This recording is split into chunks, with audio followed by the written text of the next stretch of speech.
In this video, we'll guide you through using the Start Batch option on your freeze dryer. Perfect for common products like fruits, vegetables, soups, casseroles, and meats, where optimal settings are already established. First, power on your freeze dryer. Look for the Start button. This batch type will automatically freeze dry most things without any involvement on your part, making it ideal for beginners or for general product processing. Tap Start. The freeze dryer will begin the cycle automatically. You won't need to make any adjustments.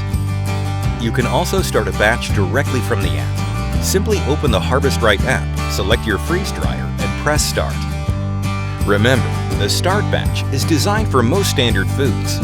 If you have specific items that have a lot of sugar or salt, or are a little unusual, such as raw eggs, consider using the Custom Batch option instead. Using the Start Batch option is quick and easy, allowing you to freeze dry with confidence. For more tips and tricks, check out our other videos.